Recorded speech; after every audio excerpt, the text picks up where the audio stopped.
circle of Willis.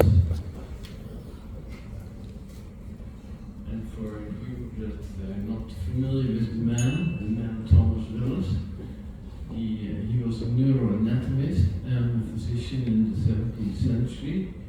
He's known as the father of neuroscience, so he's an important type. He was a founding fellow of the prestigious Royal Society of Britain, which is a very well-known old society. His most famous work he wrote in the 1664, it's The Anatomy of the Brain, the description of the nerves and their function. And he was the first person to use the term neurology in our field, right? Pertaining to the nervous system. So he was quite an important original member of the neuroscience community. So when we look at the circle of Willis on the post-mortem specimens, or we look at it in angiography, we know that the circle of Willis is made up by a number of vessels. And again, each vessel, and Pierre has been always emphasizing that, and we don't usually think about it that way, but the vessels, although they are a continuation of the lumen, each vessel segment has an individual genetic background. So all these vessels, they're not all the same, came all from the same origin. Each segment of the vessel, although it is a continuous lumen, each segment of the vessel has a different origin, and it has therefore different vulnerabilities to develop diseases or aneurysms or infectious involvement. And so the circle of Willis is a constitution of a whole bunch of them. The internal carotid artery termination, the A1 segment, the anterior communicating artery, the posterior communicating artery, the P1 segment, and the basal tip, they make up the circle of Willis. And although we give it one name, as I said before, it's constitutes of a whole bunch of segments with different genetic backgrounds and different vulnerabilities. There are about variations in the circle of Willis, as you know very well, are very common. So they're common in about 12 different configurations are the most common variations, but they go as many as 22 different variations have been described in the literature. So numerous minor variations in the appearance of the circle of Willis have been described. They are caused by congenital absence of vessels or vessel segments. They are caused by abnormal anatomical position of vessel segments, duplication of vessel segments, and anastomotic compensation. And I'll show you examples of that. The embryology, the internal carotid artery origins from the third dorsal aortic arch when the embryo is about 4 to 5 millimeter stage, and Lindsay showed you that. The circle of Willis starts development at 7 to 24 millimeter stage in embryonic life. That's when the circle starts to become a circle. If disruption occurs before the 7 weeks, then the intercavernous anastomosis or persistent trigeminal anastomosis will occur. So if there is a problem already occurring prior to 7 weeks of maturation, then we get intercavernous anastomosis or anastomosis with the trigeminal artery. If the disruption occurs 7 weeks, after 7 weeks, then the likely anastomotic supply to the territory of the circle of Willis will occur via the other components of the circle of Willis, and I will show you examples of that. So when we look at this typical example here in the CTA, you see there is a normal configuration on the right side, but on the left side the internal carotid artery is missing. You see a left column terminating as an external carotid artery. And the question is this acquired? Was it a stroke or was it actually a congenital thing? And your eyes should immediately go to the skull base. If you see the enhancement within the carotid canal, you know that this vessel is pain, has been there.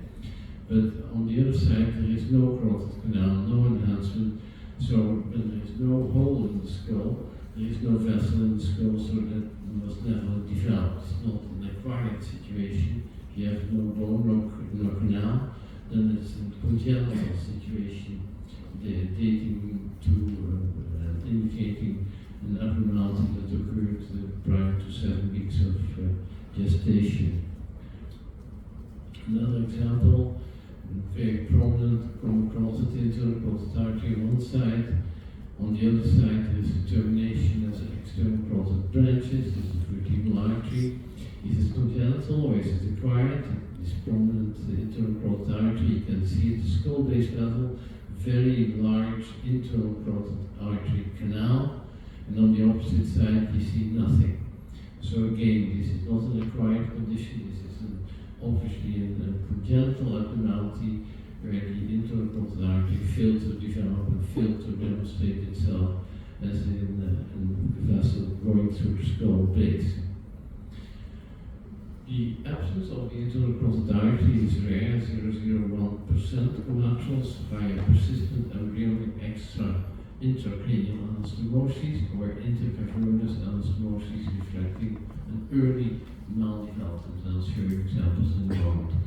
Collaterals via the other components of the circle of Willis is the most common appearance that may occur in the absence of an internal carotid artery, reflecting a later interference, a later maldevelopment of this vessel.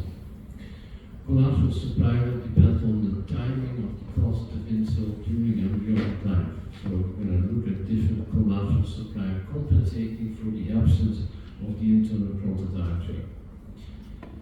And if the absence of the internal carotid artery and the interference occurred early on, you get this intercavernous anastomotic channel through the sala, insupplementing cylinder. Showed you already examples where the normal internal carotid artery on the left side compensates for an absence of internal carotid artery on the right side by forming an anastomotic primitive maxillary artery type communication towards the opposite side and filling the remainder of the territory that way. So this is an early maldevelopment.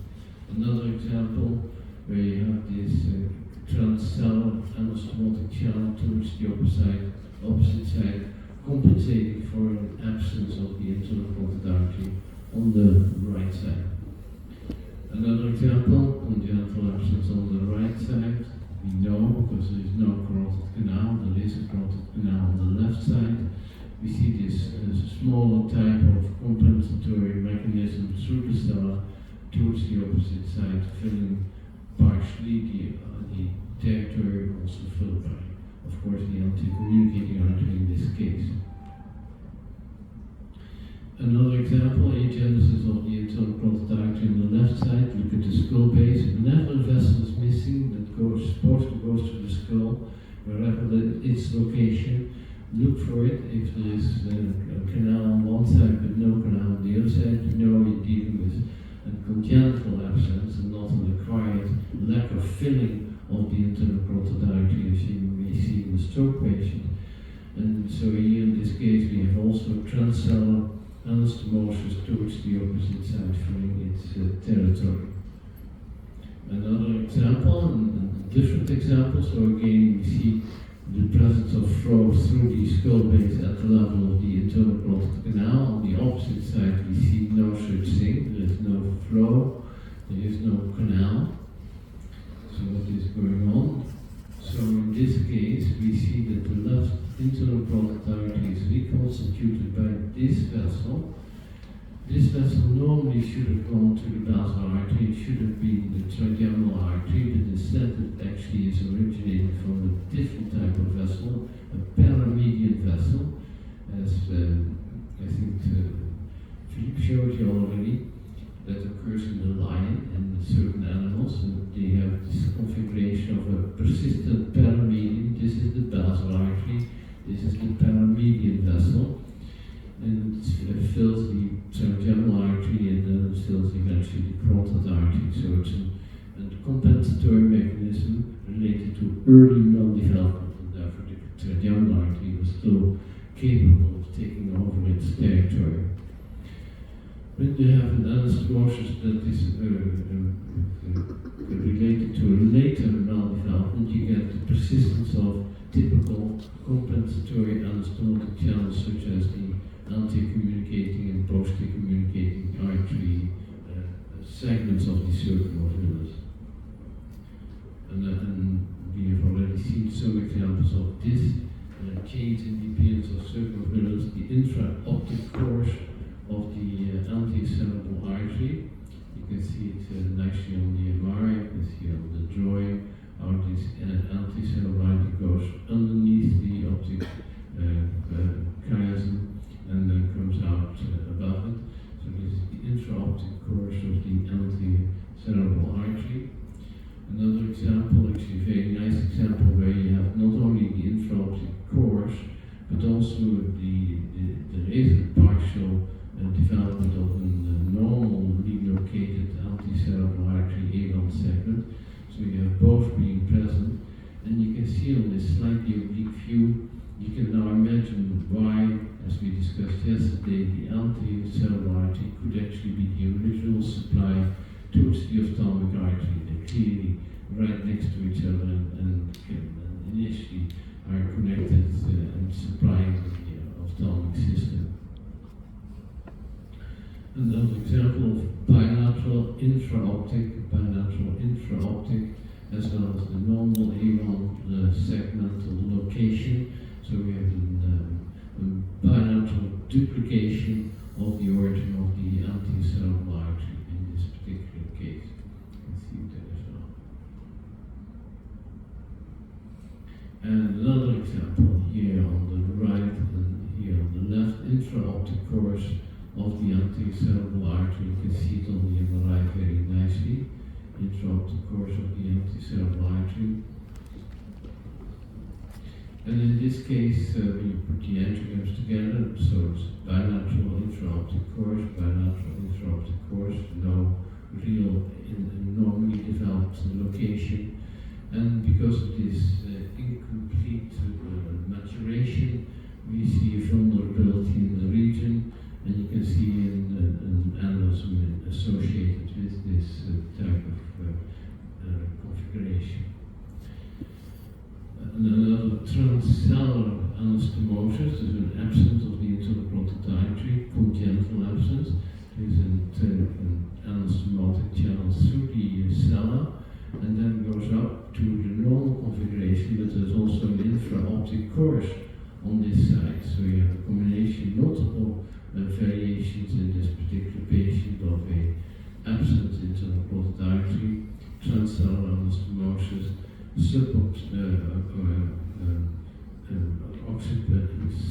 suboptic, intraoptic course of the anti-cerebral artery.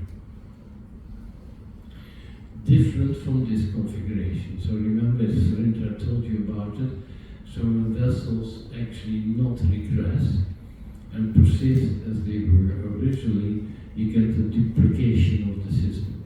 So this is not a non-fusion, this is a persistence of a vessel that should have regressed. And in this case, it's at the junction between the internal carotid artery, the A1 and the M1 segment. This one is clearly more involved in the A1 segment, so again, this is not a lack of fusion, this is off the midline. These are two separate vessels that have both persisted and causing a duplication of the A1 segment in that location. Another one a little bit further downstream towards the junction between the anti-communicating and A2 segment of the anti-cerebral artery, and it fits perfectly what Pierre has been drawing, and it shows the persistence of this particular compartment of the vessel 3 that resulted in this abnormal appearance. Further downstream, A1, 2, you can see again the duplication of a vessel. So this is not a non-fusion, this is a duplication, a persistent two vessels, as opposed to midline phenomena, basilar tip, lack of fusion. So this is a non-fusion. This is not the same, right? This is a lack of fusion as opposed to persistence of two channels. Again, basilar tip and non-fusion of the basilar tip, an example. And I think this one is from Philippe. It shows a P1 lack duplication. So now we are not dealing with a lack of fusion, a midline phenomenon, we're dealing with an off-the-midline phenomenon, and we see persistence of two vessels that have the same origin and the same distal aspect, but one of them should have regressed, it didn't regress, so we have a duplication of the P1 vessel. You can see it in this beautifully in this anatomical specimen as well. Persistence versus regression of the maturation of the vascular channel disposition will determine the final disposition of the circle of Willis. So you can see, depending on what occurs and which vessels are involved, you get a different type of appearance of the thing on non-invasive imaging. Circle of Willis is made up by vascular channels, each with a distinct genetic background. I told you, although it looks to be the lumen looks to be continuous, the vessel wall is not continuous. It's actually represented by multiple segments that are following each other. Absence or persistence of the embryonic vessels will impact the configuration of the circle of Willis. It may predispose to aneurysm formation and represent potentially limiting factors for collateral supply in the ischemic regions. Obviously, there's a vulnerability when you have this kind of variation of the normal anatomy, and if you interfere with that further, then you have a very vulnerable situation as far as stroke or other diseases is concerned. Questions on this circle of Willis business?